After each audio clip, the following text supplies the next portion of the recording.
Hey everyone, in this video I want to dive into the storage and disk encryption that we can actually leverage in Azure. Interesting tidbit, when you use archive storage, your data is actually copied to floppy disk drives. There are millions and millions of 3.5-inch disk drives and they copy the data, and if you mark it as immutable, it just flicks that little black tab up. Anyway, enough foolishness. So I want to dive into really thinking about what is the encryption options we have available for our storage. And I can think about the most basic level of storage is, well, I create a storage account. So that storage account lives within a certain region. And into that, obviously, I copy my data. Now, by default, since I think it was October 2017, storage accounts are just encrypted by default.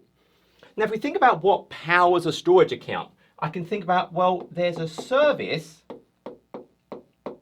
and then underneath that service, there's a set of infrastructure.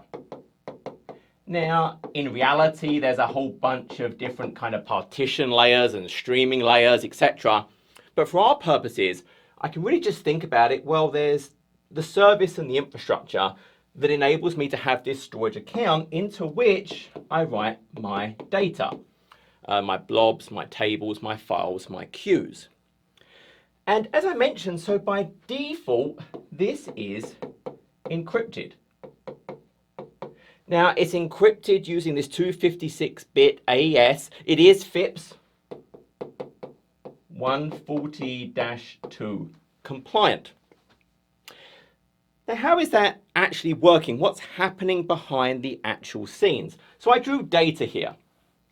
So if I expand this out just a little bit, I can think about, well, remember those layers, the service and the infrastructure. So I can think about my data is sitting within a storage account. Now, what's happening then is that data is encrypted. Now, it's encrypted with something called, actually, just remove that, a data encryption key. Now, a data encryption key is a symmetric key, i.e. the same key that I could use, for example, to both lock and unlock. So this is very efficient for kind of those encryption, decryption type of operations. Now, that data encryption key that's actually used to encrypt the data is then protected by a key encryption key. Now, by default, that key encryption key, you can think of it as a platform managed key that goes in the Microsoft key store. And if I do nothing else, that's what I get. If I go and look at a regular storage account, so over here, I'm just going to pick this very regular storage account. I can go and look at my encryption, and I can see it's just a Microsoft managed key. I'm doing nothing special here. I just have this key available. Microsoft are responsible for rotating it based on whatever the regional compliance guidelines are. I really don't have to worry about it. It's just kind of done for me. Now, maybe I don't want that. I may have a requirement where I want to control that key. I want to be in charge of holding the key so I could do something, basically revoke all the access to it. I want to be in charge of when I rotate that. So in Azure, we also have the idea of Azure Key Vault. Now, in Azure Key Vault, I can have secrets, bits of data that I can write and fetch, and then keys where I can do cryptographic operations with them, and also certificates. Now, remember that key encryption key, that is asymmetric.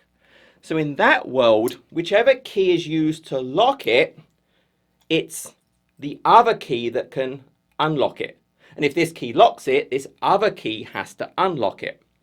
And so the whole point here is if I want to send something to protect something to someone, I would encrypt it with their public key, so only their private key can decrypt it. So that key encryption key is an asymmetric key.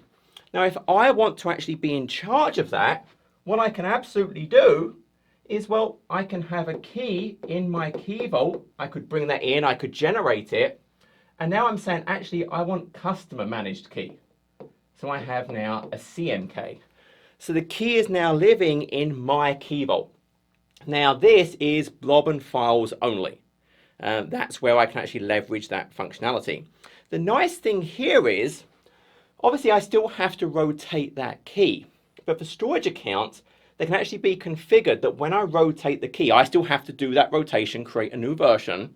But when I do that, the actual storage account will see that and start using that new key for me automatically. So if we now jump over and look at a different storage account, so if we go back over to our storage accounts, and this time I'm looking for my bring my own key. So I've got bring your own key encrypt. I look at my encryption. Well, this time you can see I'm using a customer managed key, and you can see it's pointing to a particular key, and I've got automated key rotation. So as I generate a new version of the key, the storage account will automatically actually go and get it. So if I was to look at my key vault that I'm actually using here, and I look at my keys, we can actually see the various keys I have, and as I create new versions, it will actually go and get that automatically. Now, an important thing here is you need this kind of soft delete functionality, because if you were just to go ahead and delete the key, well, now I've lost the access to the data. So we need that soft delete enabled to make sure we don't do something silly and essentially delete our key and we lose access to our data. So there's nothing Microsoft can do. If you deleted the key and you contacted Microsoft, the best they can do is give you their condolences. They could empathize with you. They can't do anything. It's encrypted. They can do nothing to get that back. So in the key vault, we make sure we have that kind of soft delete. So we protect the keys so we don't lose access.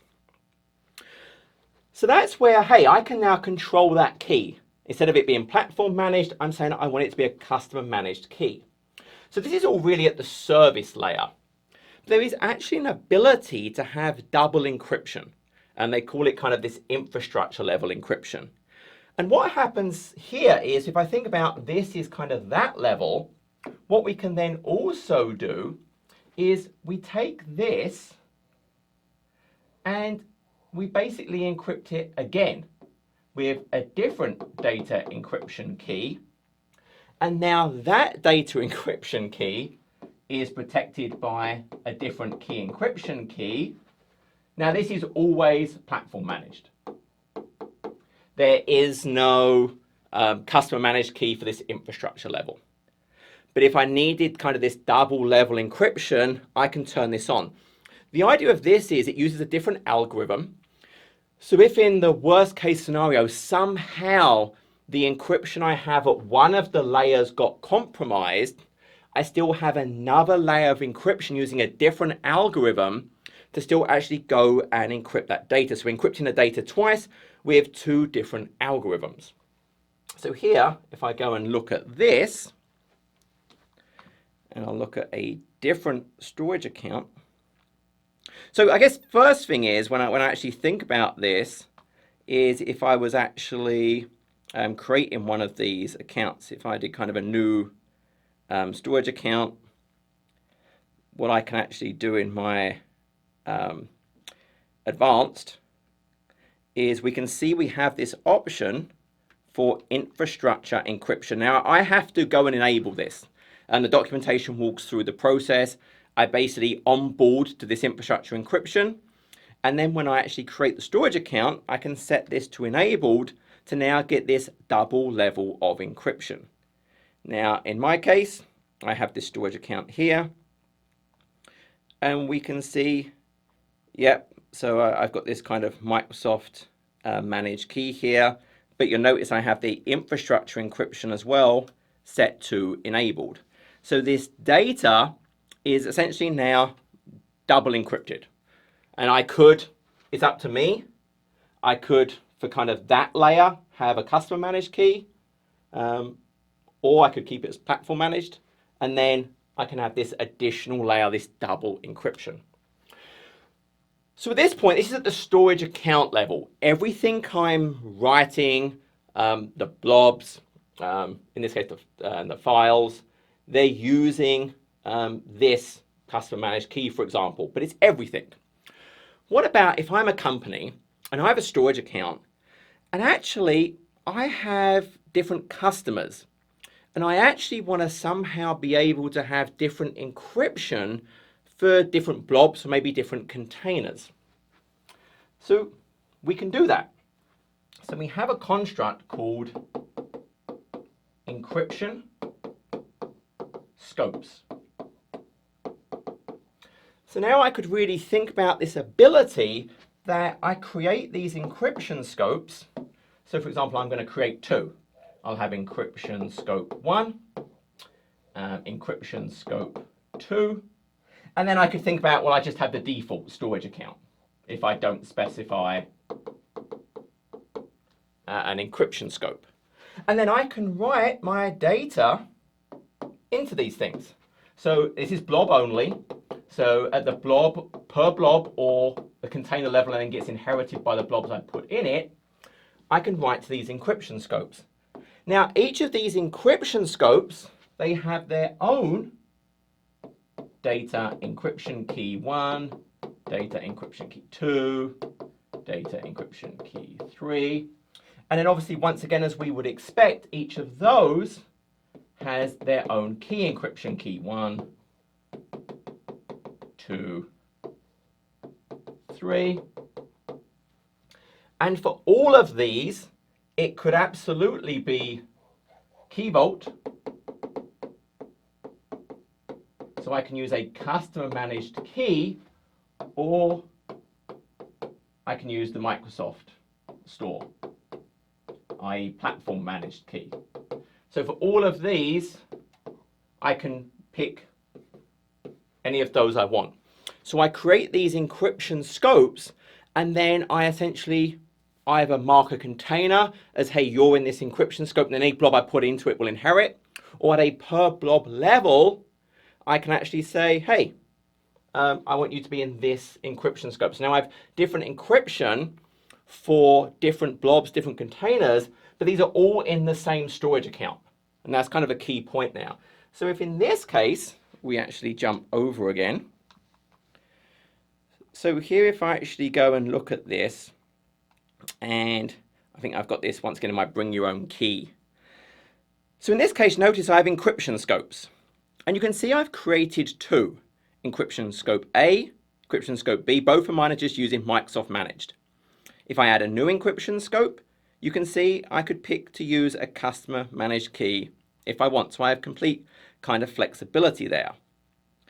And then what we have, if I go actually to my blob, and we can see here I've got a container I've created, which is container scope A.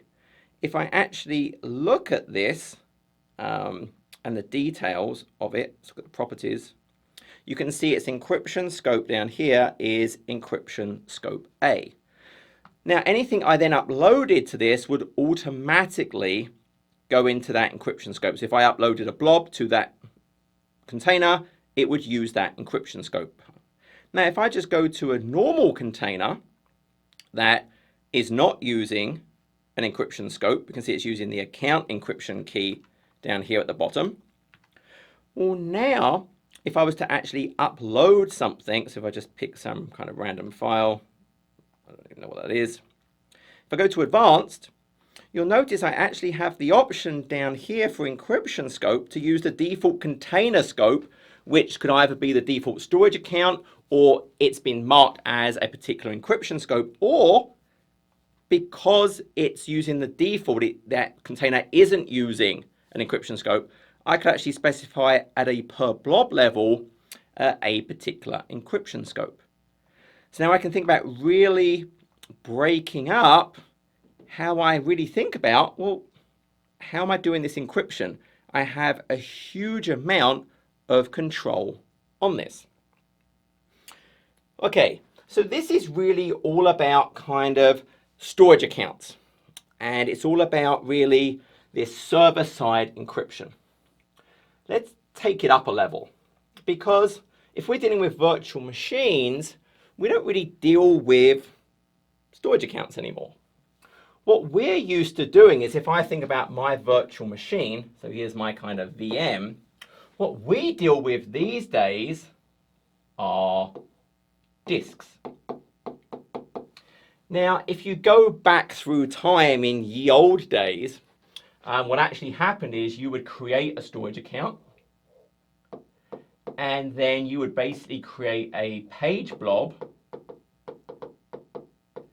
and then inside there you would have a VHD, and that would then be used by the virtual machine. The problem with that was you had to start worrying about, well, what's the throughput and IOPS limits of the storage account? How many disks do I have in that thing? This wasn't a first-party Azure resource, so it had zero clue about RBAC and snapshots and images. And so a managed disk basically takes all of that and just abstracts it. It's still there. I just don't care about it anymore. I don't see those things. That's kind of just done for me. So for this disk, so we're now thinking about here, once again, by default, managed disks are encrypted. And once again, there is kind of that data encryption key that once again is protected by the key encryption key that once again here is going into that Microsoft key store. So it's that platform managed key. That's the default. If I do nothing else, that's what I get. And then obviously I attach disks to virtual machines and I use them. But what about if I want to actually control the key? I want a customer managed key. So here what we do is we create this thing called a disk encryption set. So we have a disk encryption set. Now for that disk encryption set, what I actually do is, once again, it has its own data encryption key, as you would expect. And then that data encryption key is protected by a key encryption key. As always, that is going to go into your Azure Key Vault.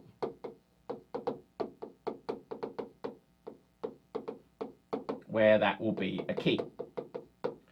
So now this is actually making this a customer managed key.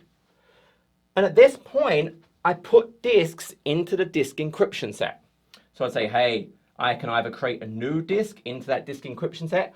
I can move disks into it. Now to move a disk, the disk has to either be detached from the virtual machine or the VM has to be deallocated. It can't be in use at the time. But essentially this is going to let me now, hey, I can put multiple disks in this disk encryption set. They will be encrypted with my key.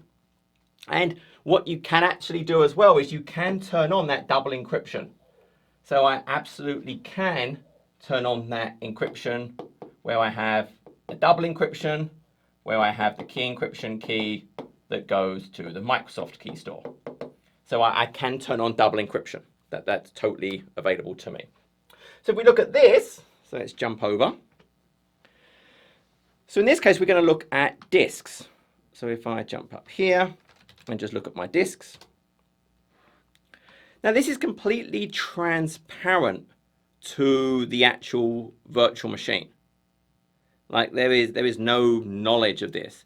Now remember, the disk has to be in the same region as the disk encryption set and the key vault. So if I just go and look at kind of random disks I might have, I'll look at my Windows 10, I think it's my data, so a quick look. So you can see here it's in a disk encryption set. There we go. messy, in this DES USSC. That's all I do. Now notice I can't change it because that VM is running. If I picked a different disk where the disk isn't running, well, now I'd be allowed to change it. I could change it to an encryption at rest with a customer managed key, and I'll see my disk encryption sets. I could change it to a disk encryption set where I had turned on double encryption, which I don't have any of. If I actually go and look at my disk encryption sets, you can see I created one. Again, it's in the same region. And here you can see the key I'm using, and there's that current key. So once again, it's going and using a key actually in my key vault. So that's where I can really think about, hey, I can use that. And once again, I could move disks. If I create a brand new disk, I get exactly the same set of options available to me. I can kind of pick what I want to do. So that's what I can do with disks. So with a disk, hey, I can have the Microsoft manage the key, or I can use my own via this disk encryption set. But there's something kind of interesting about disks. More often than not, nearly all the time, we connect them to some kind of compute, a virtual machine, a work node in AKS, something. Well, that VM, it has an operating system. And those disks basically surface as disks inside of that operating system. And so if we think about it, operating systems also have encryption capabilities. So if I think about it, well, Windows has BitLocker, and Linux has that kind of DM crypt. So they have native encryption options. And as you would kind of expect, yes, this disk kind of surfaces here the content. I can encrypt it within the operating system as well. So that is using that BitLocker or DM crypt if it's Linux. And this is known as Azure Disk Encryption, ADE. And what's happening here is we actually have, there's kind of an extension that plugs onto this. And the key that's used for this encryption, as you would expect, goes to your key vault as a key. Now in this case, I have to turn on a flag in my key vault to say, hey, I want to use Azure Disk Encryption. I have to actually enable that capability. And I can do this for the OS disk, and I can do it for the data disk. I can even do it via flag, so it's the temp disks as well. That temp disk, I can do that as well. And then it will go and actually encrypt all the different things. So if we look at this one and jump over, so in this case, if I go and look at my virtual machine, and I've turned it on this VM, and this time if I look at my disk, you'll actually see it says, well, SSE, Platform Managed Key, plus ADE, Azure Disk Encryption. So I have enabled it for that. Now the opposite of moving a disk into a disk encryption set, to enable the Azure Disk Encryption, I have to do that while the virtual machine is running. So if I picked a different VM that's running, and I go to my additional settings, this is where I can actually go to say, hey, I want to turn on the Azure Disk Encryption for the OS or the OS and the data disks. So that's via those additional settings, but it has to be running because it's going to go and talk to the operating system and say, hey, use BitLocker or use DMCrypt. If I actually go and look at this virtual machine, this is that DSO1, you can see inside it, it's got BitLocker is on. It's going through, Azure Disk Encryption is now using the encryption within the OS to encrypt that data. So that's kind of a big difference really between them. One is kind of at the infrastructure level. One of them is actually going through and it's at the OS level. So it's kind of always encrypted. And that is kind of an important point. If I look at this encryption here, and we can go back to kind of our original picture, it's encrypted at rest in the storage account, or the disk is encrypted at rest. But while it's running on whatever host is doing that, it's decrypted before it's sent over to the host. So any cache files here is not encrypted. Now the data in transit is not encrypted. Generally we don't care. This is an Azure data center. We don't care about that stuff. But if I'm actually using ADE, it is encrypted. The cache is encrypted on the machine, and that disk is encrypted kind of in the transit as well. So there's a difference between them. Now, one thing you might notice, I'm talking about this connection. You cannot mix ADE and disk encryption sets. It's one or the other. Because, and then the question comes up, which should I use? So obviously I have that platform managed encryption, and then I can encrypt inside the OS, or I use the disk encryption set where I control the key, and I can do that double encryption here.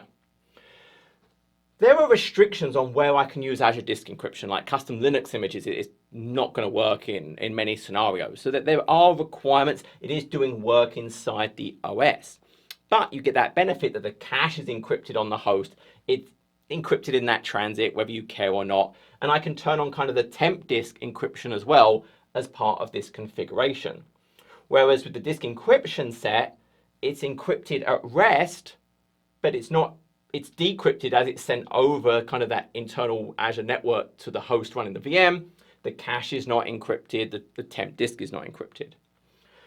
But this Azure Disk Encryption is definitely, the disk encryption set, the DES, is the way forward. That's where things are going to go. And I think we'll see less and less of using that Azure Disk Encryption. But what about that gap? What about if I really want this channel kind of encrypted between the machine, and I want the local caches? So if I think about, I have the host, remember, and that host has the VM. And then I can think about also on that host, I have really kind of the temp disk for that VM. And I also have, if it's got caching turned on, the cache disk for that VM. And then obviously there's kind of the disk over here where it actually sits. And that gets connected through to the host. Maybe I care about those other levels of encryption. I actually want that. And so what we can now do is there's this capability coming. I don't think my subscription, I'm going to try it again, but it wasn't there. You have something called host-based encryption. So I have host-based encryption. Now with the host-based encryption, now all of these other things are encrypted as well. Now whatever key is used to encrypt the disk. So if this, for example, in this case, this could remember be a CMK or a platform managed key. Could be encrypting this disk.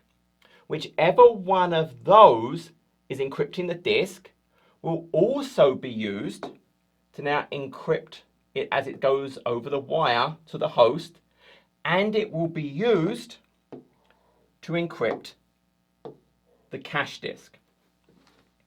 The temp disk is also encrypted, but that is always going to be a platform managed key. So that's kind of the distinction between them. But I can now turn on this host-based encryption. Again, it's kind of in a limited capacity today. I'll see if I have it. I don't think I do. But that really solves the problem. So in this world, once we have this host-based encryption, there really would be no reason I would use this Azure Disk Encryption within the OS anymore.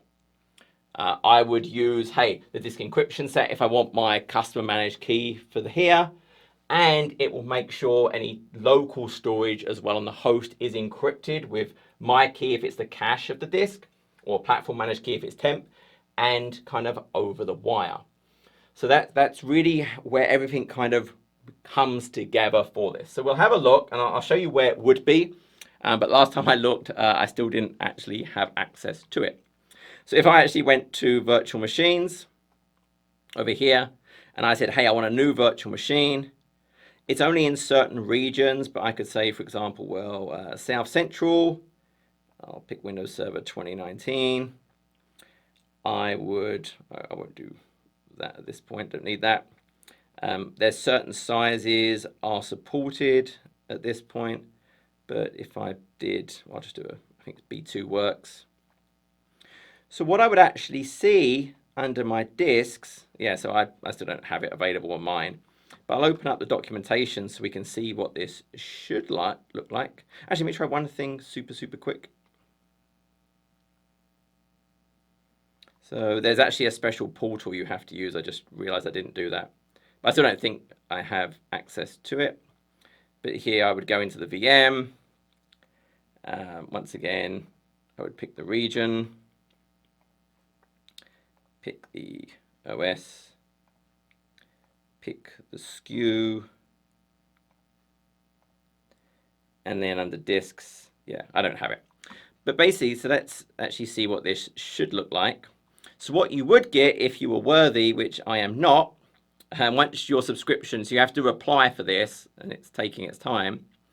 But what you would see is, scroll the way down, you have this encryption at host option. So once you're onboarded for this, now with that capability, I would actually have that additional encryption at that layer as well. And I forgot to show it just super quick. When I think about that key vault, remember if you are using the Azure Disk Encryption, you need to make sure in the access policy, you have just hit that button to say Azure Disk Encryption for volume encryption has been enabled. So that's kind of a key point there. So that's really trying to bring all of these things together. So for regular kind of Azure storage, hey, we have these different options, encryption scopes. I can bring my own key. I can actually have that double kind of encryption capability with that infrastructure level. For disks, I use a disk encryption set if I want to use my own key. Or, it's an or, I can use Azure Disk Encryption. Azure Disk Encryption today gives me a few extra things because it does encrypt kind of that local caching as well, and kind of because it's encrypted at the disk, it's encrypted over the wire as well, and I can't mix them.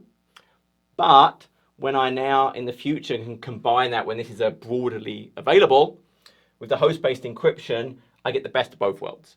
It's not an overhead on the VM. It will work with anything because it's transparent to the VM. I can use a customer managed or platform managed key. It will be encrypted over the wire to the host. Its cache will be encrypted with the same key as the disk. The temp drive will be encrypted with a platform managed key. Final thing, if you are doing a custom managed key, it means you're responsible for key rotation. There's not a right or wrong answer. Many companies will go for kind of a 6-month rotation, but it depends on the industry and depends on the regulations. Remember, storage accounts, when you rotate the key, will automatically detect it and use it. Today, that is not the case for a disk encryption set. If I rotate the key, I need to go and update the disk encryption set to use that new key. There are things like Azure policies. Actually, if you go and search for kind of key vault, there are policies specific to key durations and expiry dates. So you could actually go and audit and check the right things are happening around your keys. So that's it.